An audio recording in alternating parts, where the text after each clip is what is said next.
Hi, I'm Jeff Hayes of Jeff Hayes Films. In my episode of The Business Growth Architect, I'm going to talk about the entrepreneurial brain and the fact that you may think your brain is broken. To find out the answer to that question, you're going to need to listen to the show. Here it is. Welcome to the Business Growth Architect Show. I am Beate Chelette. I am the host. I want to welcome you to our globally top 10% ranked podcast, where you will hear from industry experts about the strategies that are working right now to unlock hidden opportunities in any market so that you can grow your authority and scale your impact. And now let's get started with the show. Hello and welcome back. This is your host, Beate Chelette, the Growth Architect. Today, I'm talking to Jeff Hayes, and I am actually really excited about the conversation because we're going to talk to a true creative. So a lot of our audience, Jeff, are creatives, and they always worry about, what do I do with the art? You know, parents told them that there is no money to be made in creativity. And here you are, a filmmaker, a writer, author. I mean, you are all of it. Jeff, welcome to the show. Thank you. It's so good to be here. So for somebody who's never heard about you, will you give us an overview and introduction of who you are and what you do? Yeah, so I am a PhD in, okay, I'm lying about that. I'm a high school dropout. Go ahead. I was with a guy last week who in 2006 won the Nobel Prize. And I mentioned him when I got my Nobel Prize, and I'm like, okay, I can't back that up. There was no Nobel Prize. I have been unique since the day I was born. I'm a born entrepreneur. I'm a creative. I used to want to think I was an artist, but I'm not an artist. I'm a patron, and I get great work out of directors, great work out of producers, and I realize there would be no Michelangelo without the Medicis. And so patrons have their place in this creative world. Also, I love true artists and true creatives. And so my creativity is expressed in collaboration with it almost like, Steve Jobs is given credit for a lot of the Apple design. And in reality, it was Ive who created all the designs, but he did it because Steve Jobs was working with him and getting great work from him, and that's where those designs came from. So I've been shortlisted for an Academy Award in documentary film in 2006. I'm a prolific producer, probably produce 10 films a year. I have a film that is in theaters right now that I did with Amy Redford last year, a scripted film. I have a Holocaust film that's at Paramount right now, all the way down to things that I produce and release myself. When I get together with, at one time at Sundance, there were 6 of us that went to dinner together, and everybody at the table, except for me, had won an Academy Award or been nominated recently for an Academy Award. And the question was not, how did we win an Academy Award? The question was, holy cow, Jeff, how do you do what we do, but you make money and we're starving to death?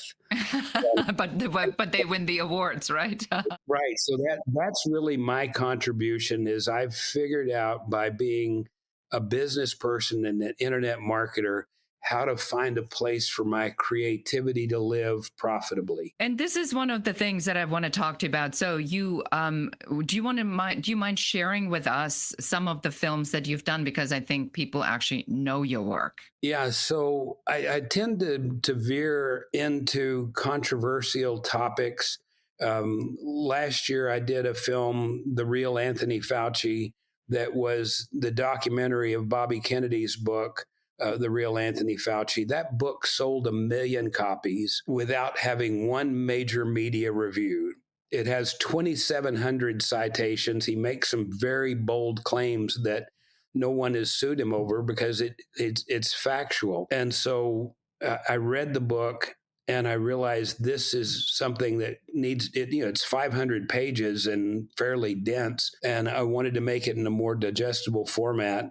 But I also, did a series called Money Revealed to help people make money from it. I do health topics.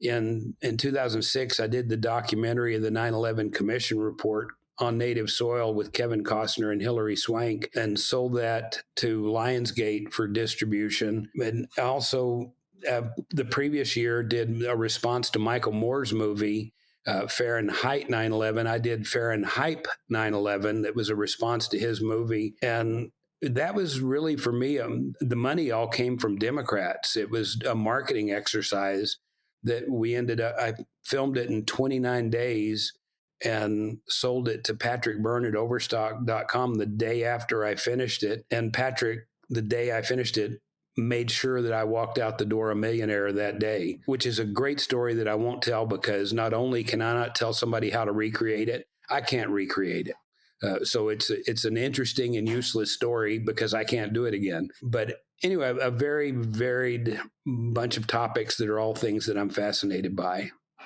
What I like about so me as a business strategist, a business growth architect, so I always look for what is a model that I haven't seen, where there is there something that we can share with people. What I really like about you is, number one, you come across as fearless with the stuff that you do.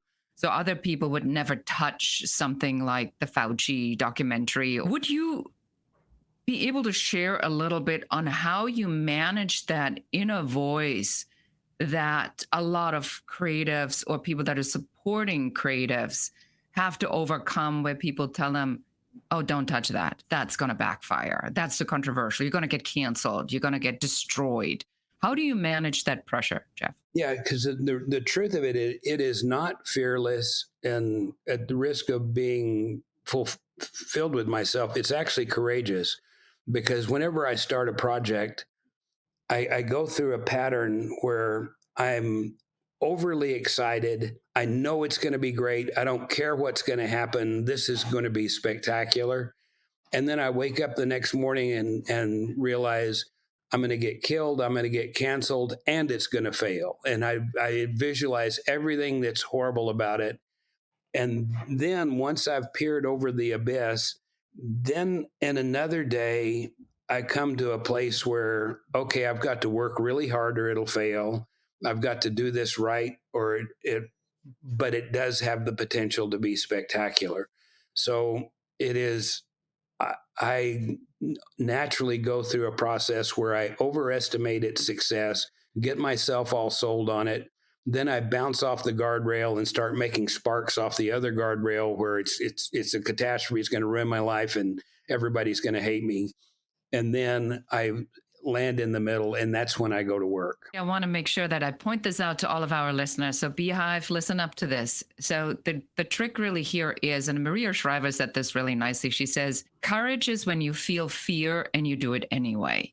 And I like that way you articulated is that there has to be this excitement, this conviction that what you do is at the right time, at the right place. And then in mindset work, we know that the good cannot exist without the evil, the white cannot exist without the black.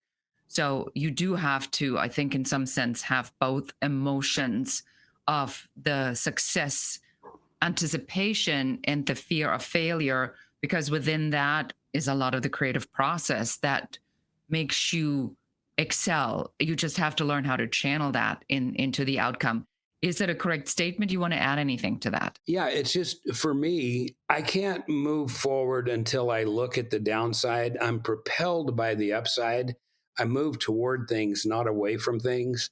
But if there's this looming fear in the back of my mind that I haven't addressed, I'm ineffective. And so I will not horribilize it, but I will look at it and see what really could be the worst case scenario. And then once I accept that, then I can go, okay, now I can move forward without deceiving myself or telling myself it's going to be fine without ever having considered the downside. It's almost like the adult you with consciousness then talks to the fearful child. Yes.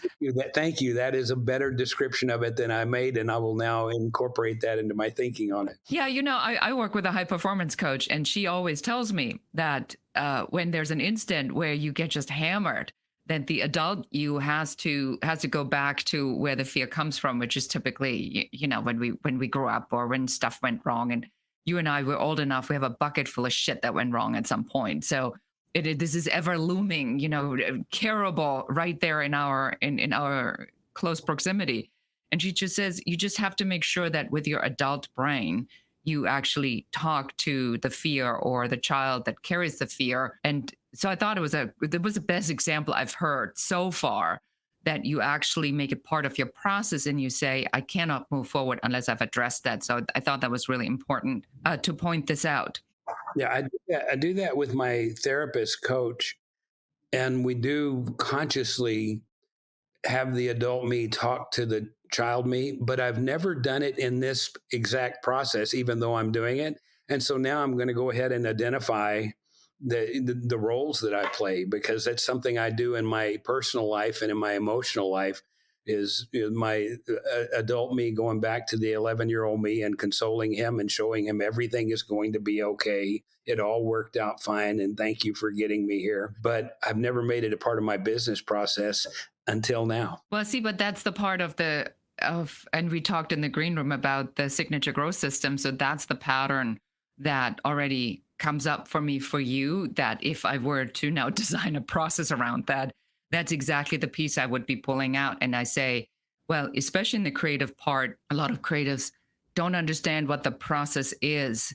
And I find it important to point it out again and again and again, that when I see this process in the unfolding, which is what you said. So the process number one, you go into the desire, you create the visual image of what it could be, and then you build that reverse engineer of how you need to take it back to start. And then there's a part of the process that's the what if part.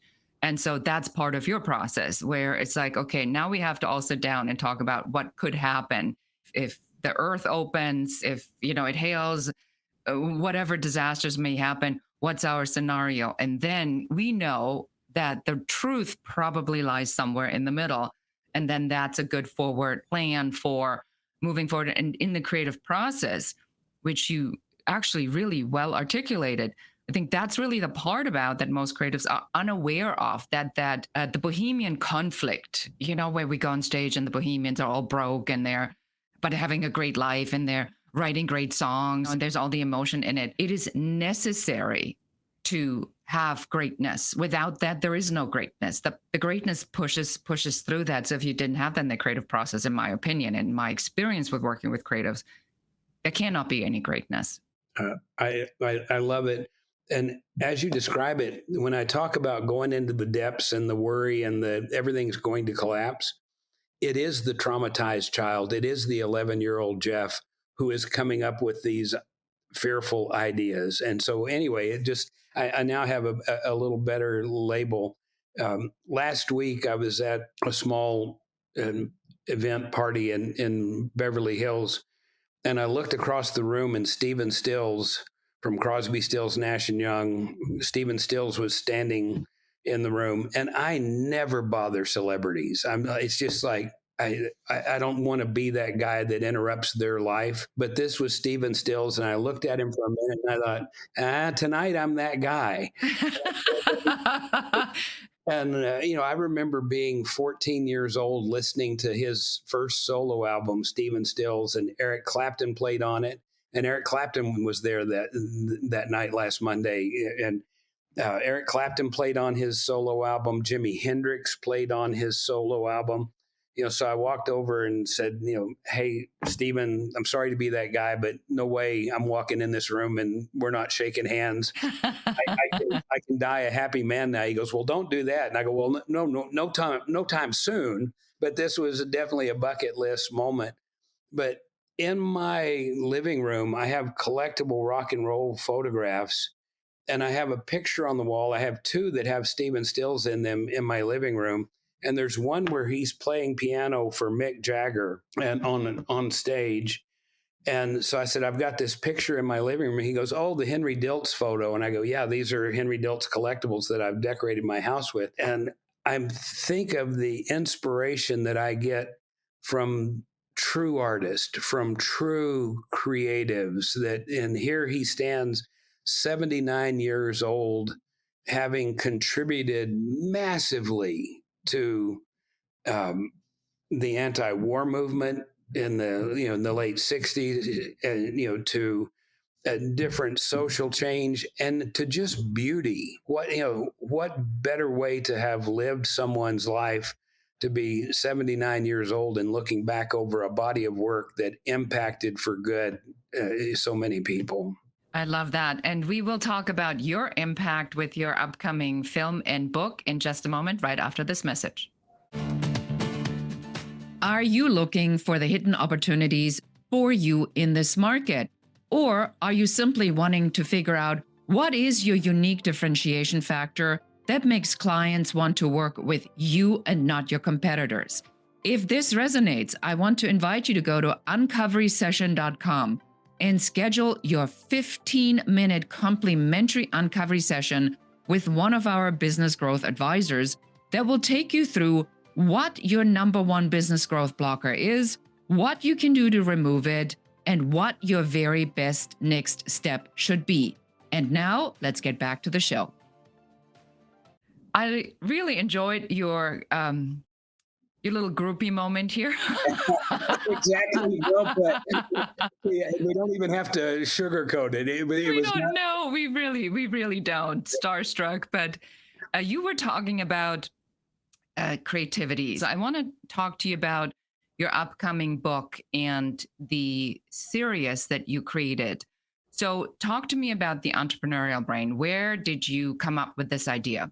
Yeah. So 15 years or so ago, I read a book called The Hypomanic Edge by a psychologist named John Gardner, who talked about that America was populated with people who think differently, who, if you can imagine, you're in Ireland, Italy, England, it's 1600s, 1700s. So there's infrastructure, there's housing, there's people.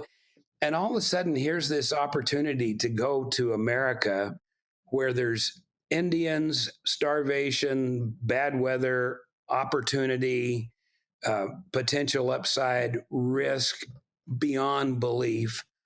And there's a group of people in these European companies who went, that makes sense. I'll get on a dangerous ship ride to, cross. And it made sense to them. And so we have an overpopulation of people who tend to not be set, not be put aside from because of risk, that are opportunity driven, and that's who founded this country. And we have unique characteristics. They're very near bipolar in that, but someone with the entrepreneurial brain has the same 10 characteristics as somebody with bipolar. They believe their own BS. They talk too much. They tend to believe the rules do not apply to them.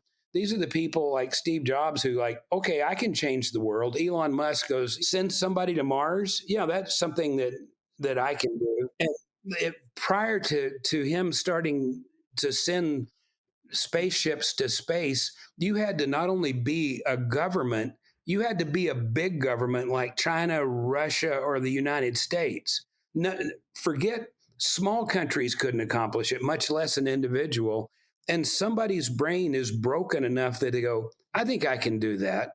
And so this entrepreneurial brain, unlike bipolar, where they rocket from up to down, it tends to go up and just stay there. And it's a unique characteristic. And so the entrepreneurial brain is to try to help people understand, if you have this brain, it's about 5% of the country, maybe as low as 3%. You are not broken. Your brain is a gift. It's also very similar to the criminal brain. Don't believe the rules apply to them. So without some guardrails and without some training, and hopefully with a mentor and with some coaching, you can take this brain and do something extraordinary. So the two big messages are you're not broken, especially children. When a teacher who has a most teachers' brains are very similar, as doctors' brains are very similar, and accountants' brains are very similar in their basic characteristics. To a teacher, an entrepreneurial brain looks broken. And they will tell the parents, we need to put your little Johnny on ADD medication so he can succeed in school. And it's difficult to explain to a teacher, well, little Jeff here, he learns by talking. Well, that makes him really, and by the way, he does better if he gets up and moves around.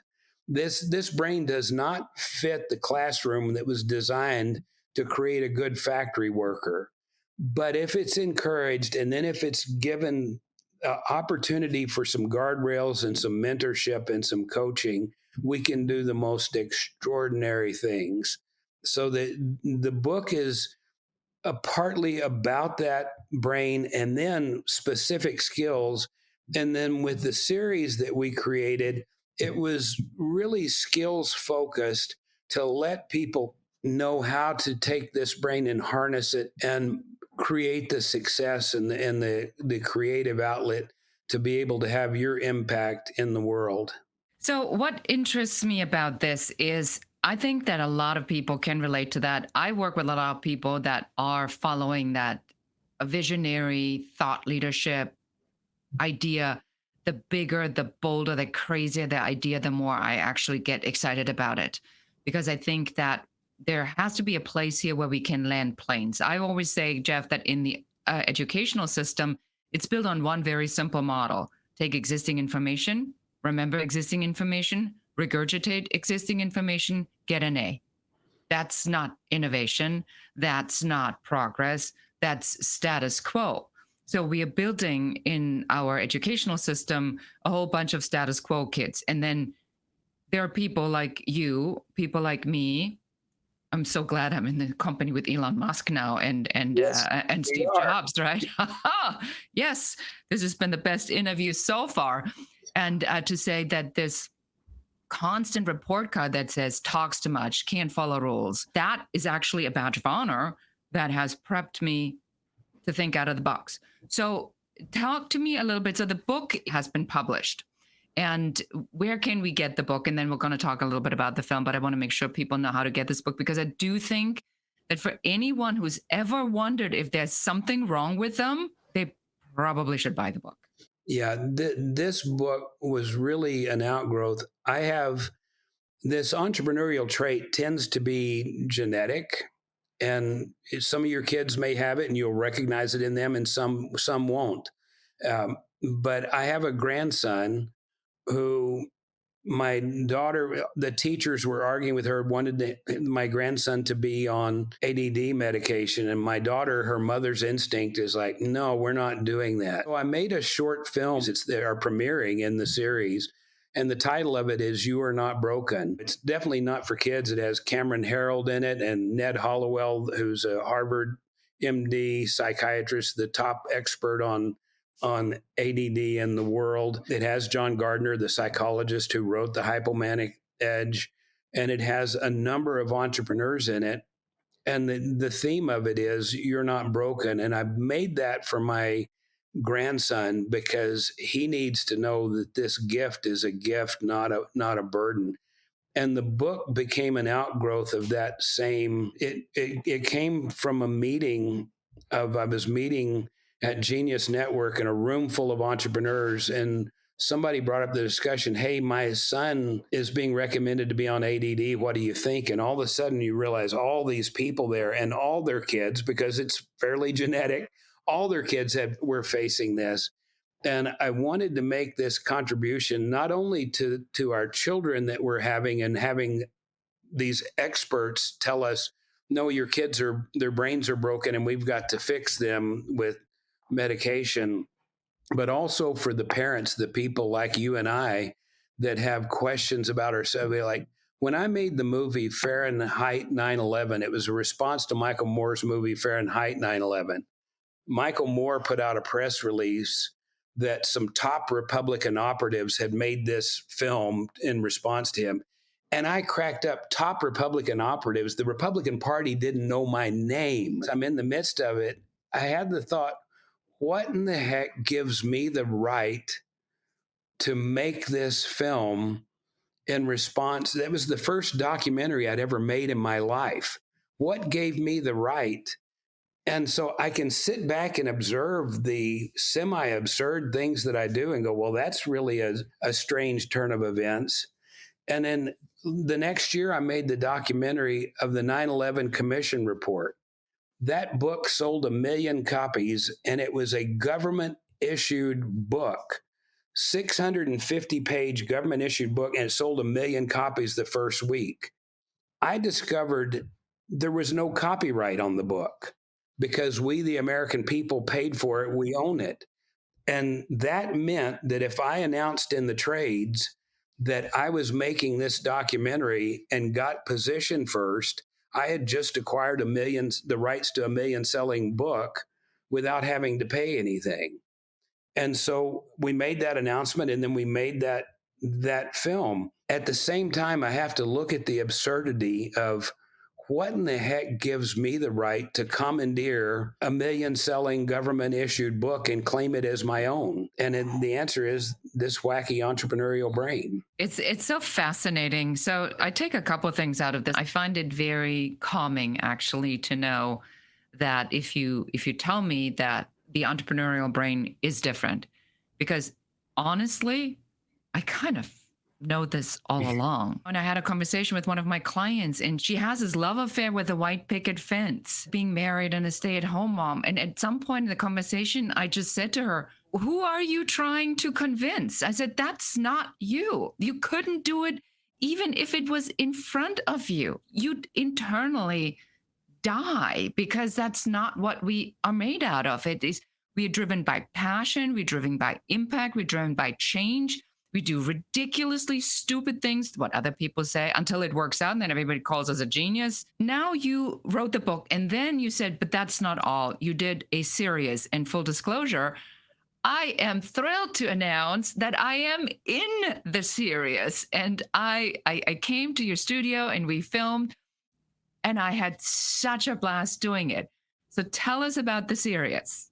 So we wanted to capture, I was just thinking as you're talking, one of the other people in it is a guy named Doug Brockman, who is a psychologist.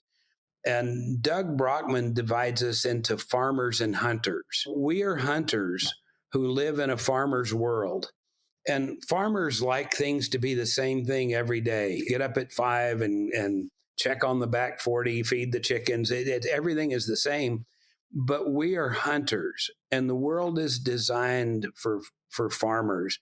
And so we need to band together. This is why I'm such a, like, I spend $200,000 a year on masterminds. I have coaches. This is where we as entrepreneurs and owners and caretakers of these entrepreneurial brains, we have to be around a like crowd, and it's refreshing, and you can breathe, and your client can meet other women that don't have to pretend to be satisfied with the white picket fence and the dinner on table at 6 o'clock each night. And once you can breathe in the company of like-minded people, then it's okay to go back into the farmer's world and know that, okay, I'm a hunter. These are farmers. And I don't mean to say this in any way to denigrate uh, anybody whose brain is different than mine. I want my unique characteristics to be recognized and utilized for the benefit of myself and the community and the world around me. And I believe that's what everybody wants. And I need teachers to be teachers. We need that role. And um, I need people to find where their flow is and follow their call. But some people feel the need to diminish your call or my call, and those people don't get an audience with my mind. Have you always felt that there was a part about you where you meant to be, let's just say, an accelerator for this? from the time I could remember thinking. My mom died when I was 11, and she told some of her friends, I know Jennifer is going to be okay. That's my sister, who's 3 years older than I am. My sister is a Regents professor at a medical school, a PhD, um, has a $22 million grant right now from the NIH, was the principal investigator of the Women's Health Initiative. In terms in going down an academic path, she is at the pinnacle of her profession. She's the founding and editor in chief of a medical journal from Springer Nature on resilience and adversity trauma. She does, is the editor in chief founder of this journal. You could not go any higher than she has gone, and here I am, a high school dropout. And it's the comparison between the two of us could not be more stark. And my mom, before she passed, was quite concerned because my brain scared her because she did not share it. Amazing. Well, on behalf of the entrepreneurial community, I really want to express my gratitude to you because, and having worked with many, many, many, many entrepreneurs and non-conforming people coming from photography, which is my only real degree, there is really something to be said about following the call and saying that because you have a double whammy. You don't have a path. You have to find your path while you're constantly worried about on whether you're on the right path, if you even have a right to be on any path. And then because you do things that haven't been done before, you perpetually have to give yourself permission to do so because everybody else calls you nuts. So for you to do what you do and to touch controversial subjects, which I also want to point out as necessary, because creativity cannot exist if I always confirm information that I already believe in. That's just ridiculous. There cannot be any creation that comes from that. Creation only comes from challenging a thought and then having the courage to step into that. So as we're closing this, Jeff, what would you say to somebody who now has listened to this interview all the way to the end and says, maybe I'm not broken? Yeah, so I've got two things, and I'll try to do them very quickly, but this is a takeaway that anyone can use. When in King Arthur's court and the legends and myths of that period, when they had the round table and the knights were all sitting around the round table and then they went out on their quest, their first assignment was when they left the King Arthur's court, they could not take a trail that anyone had ever taken before. Here's a pathway that is not for me. It is through the bushes, through the brush, they were all forced to take a different trail. And I think this is an informing myth that this is what our assignment is. A friend of mine one time came up to me and said, Jeff, I have your 3 words. And I'm my 3 words, what are you talking about? And he says, yeah, your 3 words are discover, produce, and share. And I said, it was meaningless to me. I'm like, what are you talking about? And he said, well, how you do anything is how you do everything. And so in your work, you discover something or you create something, and then you produce it, which can mean develop, and then you share it.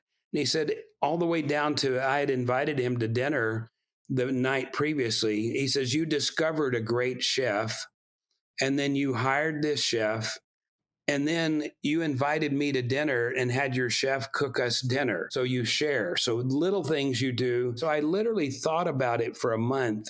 And this is my natural pattern. I discover things, I develop them, and then I share them. And for me, the electrifying moment is when I get to share it. And so the entrepreneurial brain, why does that book exist? Because I discover, produce, and share. Why does this entrepreneurial brain series exist? Is because I discover. Oh, we discover you out there, and we're like, oh, we've got to have her. We bring you into the studio and record with you, and then I get to share it. That's the culmination. What I realized If I'm in concert with my 3 words, I am in flow. If I'm doing those 3 things, I stay in flow all the time.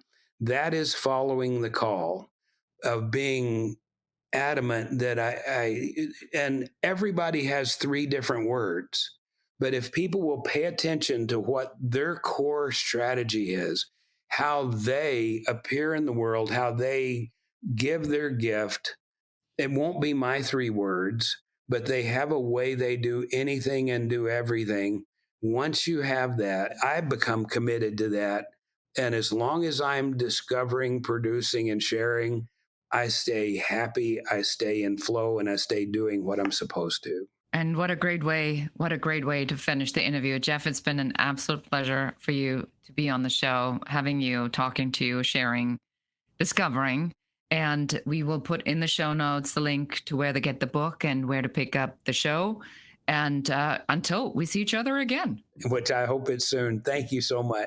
Thank you so much for being here. And that's it for us today. Thank you so much for listening or watching another episode of the Business Growth Architect Show. This is your host, Beate Chelette, and goodbye. Thank you for listening to or watching the show. We are so excited that you're here, and we are very grateful for you. Now it's our turn to ask you for help. Please do share this episode with one other person that needs to hear what we were talking about today. If there's any question you have about business, please do reach out to us and let us know. And don't forget to schedule your complimentary uncovery session at uncoverysession.com, where one of our business growth advisors will help you to figure out what your number one business growth blocker is in only 15 minutes. And that's it for us today. Until next time.